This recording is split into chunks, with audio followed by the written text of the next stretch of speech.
Pertanyaan sederhananya adalah gimana sih cara kita menghadapi itu? Saya juga lagi belajar, ini bukan kata saya ya, tapi saya coba merangkum dari beberapa hadis, dari beberapa ayat. Mudah-mudahan ini jadi semacam tips dari Allah, dari Rasul, cara kita supaya lebih sabar dalam menghadapi ujian, khususnya ujian perasaan. Pertama, saya mengambil dari hadis riwayat yang diriwayatkan dari Abu Hurairah, hadis Hasan. Nabi SAW mengatakan, "Ma yazalul bala'u bil mu'mini wal mu'minati fi nafsihi wa waladihi wa malihi hatta yalqallaha ta'ala wa ma alaihi khati'ah."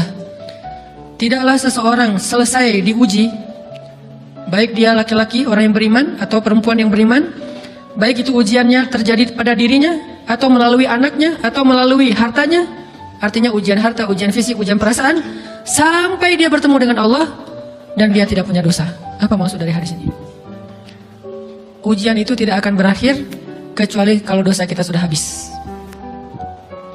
Allah akan menguji kita terus untuk membersihkan diri kita dari dosa. Sehingga yang harus kita coba bangun awareness dalam diri kita kalau lagi diuji, Allah pengen membersihkan dosa saya nih. Sehingga kita ridho dengan ujian, bukan ikhlas ya. Kalau ikhlas ibadah, kalau ujian ridho, rela. Saya ridho ya Allah, walaupun ini berat. Saya ridho ya Allah walaupun saya berharap Engkau beri jalan keluar. Saya ridho ya Allah walaupun saya berharap ditolong oleh Allah. Tapi tetap ridho diberikan ujian itu, sambil berdoa diberikan jalan keluar, ditolong, diberikan keajaiban. Cuman gak mau mengeluh. Dan berdoa meminta jalan keluar, bukan mengeluh. Itu ibadah, berdoa itu ibadah dalam Islam. Sehingga Allah suka banget sama hamba yang berdoa. Allah suka dengan hamba yang curhat. Nabi itu kalau lagi curhat, doanya aja bisa berjam-jam cuma doa doang tuh. Kayak hadis Aisyah pas lagi cemburu malam-malam kan, Aisyah lagi tidur, ini jatah malamnya Aisyah. Tiba-tiba dia nyari-nyari raba-raba, Nabi nggak ada, dicari di kamar mandi nggak ada. Biasanya Nabi sholat di sebelah Aisyah. Wah, curiga nih, jangan-jangan ke rumah si Fulan. Dicari ke rumahnya, ditelepon nggak aktif, mungkin lagi dicas, datang ke rumahnya. Ketuk pintu. Hafsah, Nabi di rumah kamu nggak? Nggak Aisyah, beneran. Cari ke rumah Sofia, Nabi di sini nggak? Nggak, beneran. Cari ke rumah Maria di sini nggak Nabi? Nggak. Kemana ya Nabi? Rumah istri-istri yang lain nggak ada. Pas balik ke rumahnya, ngelewat masjid, ngelihat Nabi lagi sujud di Masjid Nabawi, di mihrab, dan Aisyah mendengar Nabi menangis sambil berdoa, dan sujudnya itu seperti membaca 1 juz Al-Quran. Dan itu isinya doa nangis, Robbi. Jadi kalau kita katakan gak usah banyak berdoa sama Allah, malu, justru Allah suka kepada hamba yang berdoa. Justru sebaliknya, kalau kita jarang berdoa atau enggan berdoa, buat Allah itu orang sombong. Allah gak suka hamba kayak gitu. Kamu gak butuh saya, sama kayak kita lagi ada masalah, punya teman yang punya kelebihan harta, terus kita kayak bingung gitu nyari kesana kemari pinjaman, dia gak dikasih tahu. Pas dia tahu dari orang lain, dia ngomong apa? Kamu gak nganggap saya ya? Emangnya saya bukan teman kamu? Kok kamu punya masalah keuangan tapi saya gak dikasih tahu, malah saya tahunya dari orang lain? Tersinggung kan? Kalau teman kita aja tersinggung, apalagi Allah. Kamu punya masalah kok gak ngomong ke saya, wahai hambaku? Bukan berarti Allah gak tahu, Allah tahu, cuman Allah berhak, bukan ingin ya, berhak untuk dilibatkan. Allah berhak untuk dicurhatin. Allah berhak untuk dijadikan tempat kita untuk habis-habisan menangis dan melampiaskan masalah kita kepada Allah dalam bentuk curhat-curhat dan doa. Sehingga kalau kita berdoa, ya Rabbi, Allah langsung inni qarib, mendekat Allah kepada kita. Jadi teman-teman yang dirahmati Allah, kalau kita punya masalah, kita coba bangun awareness, oh Allah pengen membersihkan dosa-dosa saya nih. Terus kita berdoa, ya Allah bantu saya, ya Allah tolonglah saya, istighfar. Saya kadang-kadang ngerasa nih, kalau ada dosa, ada kesalahan, ada kekeliruan yang saya lakukan, misalnya gitu, kalau saya nggak kuat istighfarnya, bentar lagi akan diuji sama Allah. Ujinya macam-macam, alhamdulillahnya ujiannya masih ketahan. Pasti diuji sama Allah. Kalau istighfarnya nggak kuat, taubatnya tuh nggak kuat, langsung diuji sama Allah. Dan saya langsung sadar, oh benar, berarti yang tadi ini lagi dihapus sama Allah nih. Perkencang lagi, perkuat lagi istighfar. Kenapa? Karena kalau istighfar kita kuat, berarti kan dosa kita dihapus dengan istighfar ya. Otomatis ujian kita durasinya berkurang. Makin kuat istighfar, makin berkurang. Kalau istighfarnya udah mantap, udah selesai, Allah cabut tuh ujian kita, diganti dengan kebaikan. Jadi teman-teman, kita coba sadari, oh kalau Allah menguji saya, emang saya banyak dosa. Sebelum kita mencari kambing hitam, nyalah-nyalahin orang lain, sebelum kita marah kepada orang lain, kadang wajar kita marah kepada orang lain gara-gara ucapannya, komennya, teks dari dia, wajar. Tapi sebelum itu, marah dulu kepada diri kita atas dosa dan kesalahan kita yang baru saja kita lakukan, atau yang dulu kita lakuin dan belum benar-benar kita tinggalkan. Kalau kita ngerasa banyak dosa di masa lalu sebelum kita taubat, hijrah, berarti mungkin itulah alasan kenapa sekarang kita diuji setelah hijrah. Kenapa agak-agak harus jungkir balik setelah kita hijrah? Kenapa harus sedikit berdarah-darah setelah kita hijrah? Anggap aja itu untuk mengkifarat, membersihkan dosa-dosa kita yang telah lalu. Supaya apa? Supaya kalau kita pulang kepada Allah, kita pulang dalam keadaan bersih. Dan itu pasti akan menjadi orang yang paling beruntung. Daripada nanti diberesin di akhirat, mending diberesin di dunia kan?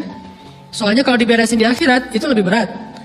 Akhirat itu perlakuannya beda dengan di dunia. Di dunia kalau kita salah, akan dibalas oleh Allah. Kalau kita belum taubat, dibalas oleh Allah sama. Tapi di akhirat, ukurannya beda. Sehingga heran ya, kalau ada orang yang merasa beruntung lolos dari hukuman dunia, dia pikir dia udah lolos dari hukuman Allah, mending dia beresin deh di dunia daripada nanti di akhir berlarut-larut. Itu bahaya banget.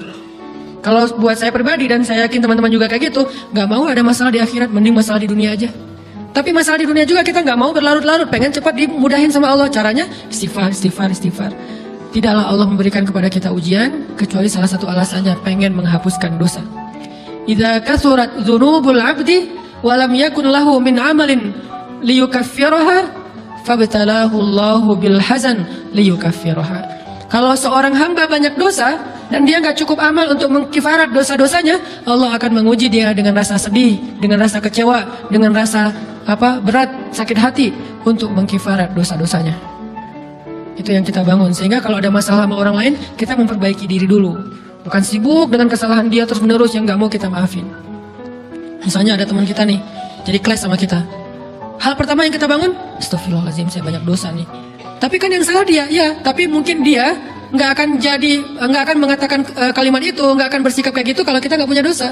Allah sengaja mengutus dia untuk menguji kita lewat kata-katanya, lewat perilakunya, karena kita punya dosa. Jadi penyebab pertama diuji itu bukan teman kita yang salah, itu penyebab kedua. Memang dia salah, dan itu harus kita akui, realistis lah. Dia salah, dia nggak pas, dia nggak bijak, dia apa. Oke, tapi yang mentakdirkan dia salah kepada kita, Allah Subhanahu Wa Taala. Kenapa Allah takdirkan gitu? Karena kita masih punya banyak dosa. Allah kirim kita ujian, bisa manusia, bisa alam, bisa dalam diri kita sendiri. Itu semuanya adalah cara Allah untuk menguji kita dan membersihkan dosa-dosa kita. Ini yang kita bangun pertama. Yang kedua, kata Nabi di dalam hadis Bukhari, "May yuridillahu bihi khairan." Yang terkenal kan yufaqihu fiddin, itu yang terkenal. Ternyata ada dua modelnya. Ada may yuridillahu bihi khairan yufaqihu fiddin. Siapa yang Allah pengen kasih dia kebaikan agama, kebaikan, Allah akan buat dia mengerti halal dan haram. Itu berarti Allah sayang sama dia. Ini satu model hadis. Ada model yang kedua, mirip redaksinya. May yuridillahu bihi khairan yusib min. Hadis Bukhari. Siapa yang Allah pengen ngasih dia kebaikan, Allah uji. Hah? Kok gitu caranya? Ternyata kayak gitu rahasianya. May yuridillahu bihi khairan, may yuridillahu bihi khairan. Siapa yang Allah pengen ngasih dia kebaikan, Allah kasih dia musibah atau ujian. Kenapa bisa seperti itu, Ustaz? Fa inna ma'al usri yusra, inna ma'al usri yusra. Seolah-olah Allah bilang di dalam ayat itu, kalau kalian mau dapat kemudahan, biasanya lewatnya kesusahan dulu. Kalau kalian pengen dapat keberuntungan, biasanya dapatnya kerugian dulu. Tapi keberuntungan dan kerugiannya pasti nggak sebanding. Keberuntungannya jauh lebih besar daripada kerugiannya. Kerugian itu kayak modal doang, DP. Jadi kalau kita mau dapat kejutan dari Allah, Allah kasih kita DP. DP-nya apa? Ujian. DP-nya musibah. DP-nya rasa nggak nyaman. Itu DP tuh. DP terhadap apa? DP dari Allah terhadap hadiah-hadiah besar yang Allah pengen ngasih ke kita setelahnya. Cuman banyak orang yang menolak DP ini. Sama kayak kita misalnya. Kalau kita mau ngasih dia hadiah, kita kasih dia kayak kejutan dulu. Dia lagi ulang tahun nih, disiram air dulu. Setelah itu dikasih hadiah-hadiah yang mahal. Rela nggak disiram air demi hadiah? Rela, udah siramin lagi aja. Kalau setelahnya ada hadiah. Yang kita nggak rela, kalau setelah disiram, disuruh bersih-bersih sendiri dan gak dikasih apa-apa, kan nggak rela tuh. Berarti ini bab iman. Yakin nggak kalau Allah tetap ngasih hadiah? Kan sabar dan iman itu ternyata tahu aman, kembar. Kalau kita yakin Allah ngasih hadiah setelah ngasih kita DP ujian, ya kita akan sabar. Gak apa-apa deh, bentar lagi mau dikasih hadiah, digini-giniin juga gak masalah. Dibully, diapain sama Allah, biarin aja. Ya Allah saya sabar, kan bentar lagi mau dikasih hadiah nih. Ini masalah yakin. Tapi kalau kita gak yakin, apa sih maunya Allah gitu kan? Begitu kalimat ini keluar, maka yang muncul setelahnya adalah mengeluh, berputus asa, dan gak akan sabar menghadapi ujian. Ujian, kata Nabi, may yuridillahu bihi khairan. Siapa yang Allah pengen kasih hadiah, siapa yang Allah pengen kasih kejutan, siapa yang Allah pengen kasih pertolongan, siapa yang Allah pengen kasih kebaikan, yusib min. Allah akan uji dia dulu. Ini sunnatullah. Sehingga kalau kita lagi diuji, yang kita lihat jangan ujiannya, apa setelah itu. Gimana ngelihatnya Ustaz nggak kelihatan? Dengan mata hati. Istafti qalbak, tanya kepada hatimu, kelihatan nggak? Dengan mata hati. Gimana ngelihat dengan mata hati? Dengan iman, saya percaya Allah pasti ngasih kebaikan setelah ini. Orang Allah sendiri yang ngomong, nggak ada satu huruf pun di Al-Quran yang salah, apalagi satu ayat, apalagi dua ayat. Fa inna ma'al usri yusra, ditegesin lagi, inna ma'al usri yusra. Tapi usr dulu, baru yusr. Dikasih kesusahan sedikit, dikasih kemudahan yang banyak. Dikasih kesusahan sedikit, dikasih kemudahan yang banyak. Ini yang kita coba bangun tajdidul iman, bangun memperbarui yakin. Sehingga ketika kita diuji, sedih, wajar. Mengaduh sedikit bukan mengeluh ya. Kalau mengeluh kan nyalahin Allah. Kalau ngaduh, yang namanya orang dicubit kan itu ngaduh. Tapi kalau apa sih maunya Allah? Nah itu ngeluh. Antara mengadu dengan mengeluh berbeda. Mengaduh itu manusiawi. Sedih itu manusiawi. Air mata bahkan bukan hanya manusiawi, itu rahmat dari Allah. Orang yang nggak bisa menangis itu yang bahaya. Kalau kita masih bisa menangis, berarti kita masih peka hatinya. Bukankah anak kecil paling sering menangis? Berarti hatinya peka. Siapa lagi selain anak kecil yang paling sering menangis? Cewek. Cowok itu emang nggak punya perasaan, makanya jangan nangis. Cewek dikit-dikit nangis, jangan bilang, cemen banget sih nangis apa, cengeng apa. Enggak, karena dia perasaannya lebih peka dari kita. Itulah kenapa Allah menitipkan bayi kepada perempuan. Kalau dititipin ke laki-laki, hancur. Di balik kepekaan perempuan, di balik sensitifnya perempuan, di balik perasaannya yang luar biasa, di situ Allah Subhanahu wa taala menitipkan amanah, dia yang paling baik dalam merawat bayinya. Perempuan secara umum mungkin lebih banyak bicara daripada laki-laki ya. Walaupun ada orang yang perempuan pendiam banget, ada yang nggak ngomong sama sekali, misalnya diem-diem aja, ada. Tapi secara umum perempuan lebih banyak berucap daripada laki-laki. Emangnya ini kekurangan? Bukan. Ini kelebihan. Kalau dia berikan itu dalam hal yang tepat. Apa yang tepat? Mendidik anak. Justru karena perempuan banyak ngomong, lebih baik dalam mendidik anak daripada laki-laki. Laki-laki itu kurang mendidik, kurang mengedukasi kepada anak dengan usia tertentu, karena dia jarang memahamkan. Salah hanya marah, salah hanya ditegur. Kalau ibunya jelasin, gini sebelum tidur ibunya yang ceritain banyak cerita. Saya sendiri ngalamin. Sering mana seorang ayah sama ibu interaksi sama anak dalam bentuk verbal? Sering ibu. Jadi menangis itu rahmat dari Allah. Nggak apa-apa, nangis aja. Dan itu tidak disebut mengeluh. Kamu kok nangis? Kan orang Islam harus sabar. Emangnya nangis dengan sabar itu bertolak belakang? Sabar tetap sabar ya, nangis jalan aja terus nangis. Nangis apa pakai nangisnya nggak cuma nangis doang, emotikonnya juga nangis, berderai-derai gitu. Sampai air matanya menggenang gitu kan ya. Boleh lah. Ditambah lagi dengan visual menangisnya. Posting bahwa dia lagi tertusuk duri dengan postingan kaktus atau apalah. Dia pengen share ke semua orang bahwa saya sedang sedih. Sehingga nanti ketika ada orang yang menghibur dia dengan sedikit kata-kata yang sabar ya segala macam, makin berderai-derai. Itu belum jadi. Kecuali dia keluarkan kata-kata mengeluh, baru dia disebut orang yang banyak mengeluh, berputus asa. Kalau mengaduh, wajar. Walaupun ada nabi udah diuji berat nggak mau mengaduh, apalagi ngeluh. Zakaria digergaji, mengadu aja nggak. Kenapa? Karena kata malaikat, kalau kamu mengadu sedikit aja, maka Allah Subhanahu Wa Taala akan menghancurkan kaum ini. Dia kasihan kepada kaumnya, nggak mau mengaduh. Satu-satunya orang yang kita tidak boleh mengaduh hanya orang tua. Atau itu mengeluh kalau untuk orang tua. Kalau yang lain nggak disebut mengeluh. Kalau ke teman, malas nggak apa-apa. Jangan sering-sering tapi. Apaan sih? Ke teman boleh. Tapi ke orang tua, saja, itu bukan lagi mengaduh, itu sudah mengeluh. Khusus untuk orang tua. Kalau diantara manusia. Kalau kepada Allah dan Rasul, pastinya lebih dari itu. Ketika kita diam saja, tidak langsung beranjak sami'na wa ata'na labbaik ya rabbi wa sa'daik, nggak memenuhi panggilan Allah, itu sudah disebut bagian dari kufur ingkar. Tapi minimal kita mungkin masih mengaduh, kita masih menangis, kita masih lelah, kita masih merasa lemah. Setidaknya kita tidak mengeluh. Kenapa? Kita percaya Allah kalau mau ngasih hadiah kepada hambanya, DP-nya itu ujian. Dan yakinlah hadiahnya minimal 10 kali lipat lebih baik daripada ujian itu. Minimal, karena nggak ada amal soleh yang dibalas di bawah 10 kali lipat tuh nggak ada. Amal soleh, amal ya bukan niat, amal yang udah kita kerjakan minimal dibalas 10 kali lipat, minimal. Maksimalnya bighairi hisab, tanpa batas. Bighairi hisab, tanpa batas. Ada yang 700 kali lipat kayak sedekah, tapi tetap aja ayat sedekah di akhirnya ujung-ujungnya apa? Bighairi hisab juga kan? Berarti sedekah itu minimal dibalas 700 kali lipat, minimal. Kalau kita yakin. Selalu syaratnya kalau kita yakin. Dan saya ngebuktiin itu banget. Saya pernah ngalamin lagi jalan-jalan di sebuah kota yang ada becak kayunya, becak sepeda gitu ya. Jalan terus saya bilang, Pak berapa ongkosnya? 20.000. Udah naik aja 20.000. Karena kita keliling-keliling kota, ternyata saya jadi kasihan sama dia 20.000. Kasihan kan 20.000 dibayar keliling kota, walaupun pas mampir beberapa tempat mungkin dia dapat tips ya. Tapi saya nggak tega gitu, dia cerita tentang anaknya lagi sekolah, apa segala macam, makin bikin baper kan. Pas selesai, saya kasih dia 100.000. Dari 20.000 dikasih 100.000 karena kasihan. Dan saya yakin nggak mungkin sedekah itu sia-sia. Kan Nabi bersumpah kan, demi zat yang jiwaku di dalam genggamannya, tidak berkurang harta karena sedekah. Demi Allah, kata Nabi, nggak berkurang harta karena sedekah. Berkurang harta karena belanja? Ya. Berkurang harta karena pacaran? Banget. Modal banget kan? Apalagi buat cowok. Tapi berkurang harta karena sedekah? Nggak mungkin, kata Nabi. Demi Allah nggak berkurang harta karena sedekah. Berkurang harta karena istri? Nggak. Karena memberi kepada istri itu pahalanya lebih gede daripada sedekah. Makanya ngemodalin pacaran setelah nikah itu tumbuh berkah. Modal pacaran sebelum nikah itu apes.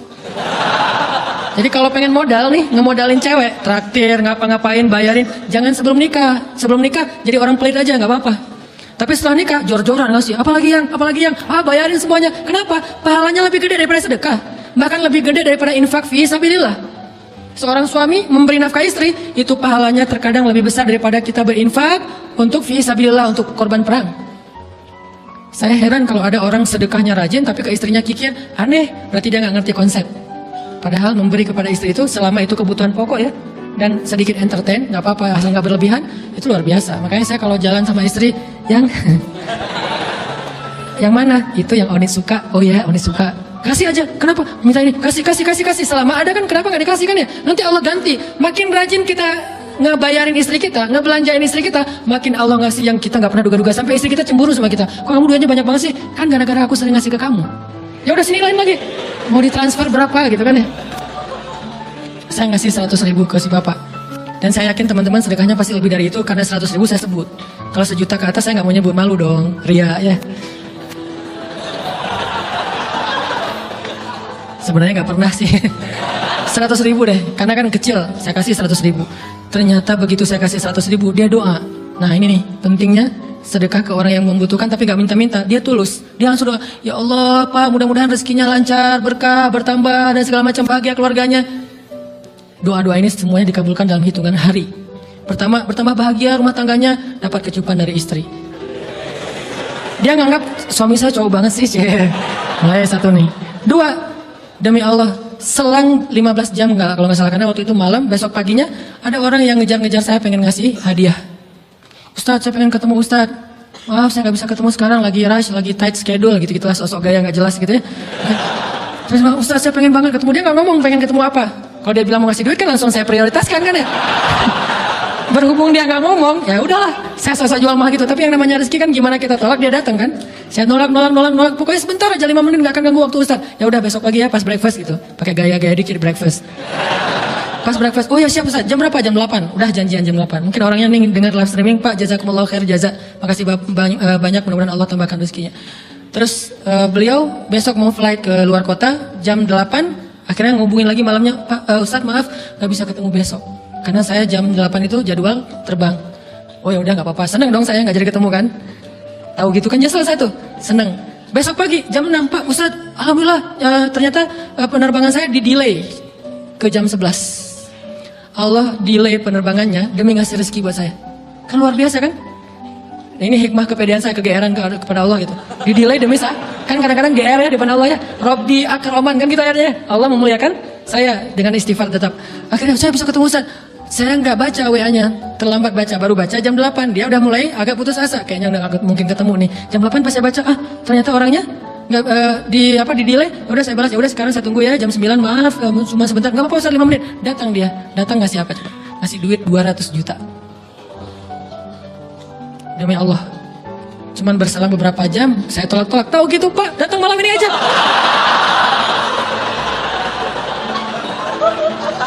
Harusnya malam itu juga saya cari orangnya. Kalau perlu saya nyamperin Bapak, Sherlock, saya kejar. Manusia gitu banget ya. Tapi Masya Allah di situ saya jadi tahu, oh doa orang itu lebih akurat, lebih mantap, lebih diijabah daripada doa saya. Mungkin bukan karena sedekah, tapi karena doa setelah sedekah. Ya Allah dan segala macam dimudahkan sama Allah. Itu luar biasa loh. Saya nggak percaya, saya pikir main-main, orang nih iseng kayaknya pengen ketemu doang, pengen selfie. Ternyata pas saya cek, ditransfer, di capture, Ustaz udah ditransfer. Saya, wah jangan-jangan ini jebakan Batman gitu ya. Nyari-nyari sana segala macam. Alhamdulillah ternyata emang niat baiknya pengen, alhamdulillah saya terkesan, saya dapat hidayah lewat Ustaz segala macam. Sekarang saya pengen membalas jasa Ustaz walaupun kecil 200 juta. Untung saya nggak kaget dan kemudian pingsan. Pak 200 juta, stroke kan ya, bahaya. Lebih mahal dari 200 juta. Ini keajaiban ya teman-teman. Jadi kita tuh, saya kan sering bilang, keajaiban itu terjadi tergantung tingkat iman. Bukan saya udah soleh banget, enggak. Saya belajar terus untuk yakin deh sama Allah. Modal kita tuh kan gini sebetulnya kan. Duit kita tuh banyak loh teman-teman, cuman gak disimpan di bank, gak disimpan di saku, disimpannya di sisi Allah. Bedanya apa sih? Kenapa kita kalau disimpan di bank, tenang? Saya lagi punya duit banyak, di 100 juta, di mana? Di bank, aman. Kenapa kalau disimpan di saku, aman, tenang? Kenapa kalau disimpan di Allah gak tenang? Kenapa kalau disimpan di Allah kita bilang gak punya duit? Ini kan gak fair sama Allah. Gak punya duit nih. Siapa bilang gak punya duit? Kan ada Allah. Tinggal minta sama Allah. Tapi gak ada wujudnya. Tapi kan ada janjinya. Bukankah janji Allah lebih kuat daripada wujud? Bukankah iman harusnya lebih mantap daripada sesuatu yang konkret yang kita lihat? Ada duitnya di sisi Allah. Kenapa gak dikasih? Karena kita belum butuh. Kalau kita yakin duit kita itu ada di Allah, tapi dikasihnya pas kita butuh. Begitu butuh ya Allah, langsung dikasih sama Allah.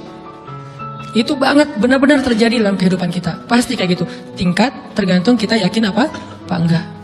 Nih, kalau Allah bilang, "May yuridillahu bihi khairan", Allah kalau pengen ngasih hadiah kepada seorang hamba, Allah kalau pengen ngasih kejutan kepada seorang hamba, yusib. Allah kasih dia ujian sedikit aja. Wala nabluwannakum sedikit bisyai'in minal khawf wal ju' wa naqsim minal amwal wal anfus was thamarat wa basyiris sabirin. Kami uji sedikit aja dengan rasa lapar, dengan rasa takut, dengan sedikit kekurangan ini dan itu, sedikit. Tapi wa basyiris sabirin, sampaikan kejutan kepada orang yang bersabar. Sampaikan kejutan kepada orang bersabar. Jadi bisa dibilang kejutan-kejutan hidup kita itu munculnya dengan iman dan sabar. Dengan iman dan sabar. Iman artinya yakin, husnuzon sama Allah. Ana inda dhanni abdi bi. Aku tergantung prasangka hambaku kepadaku.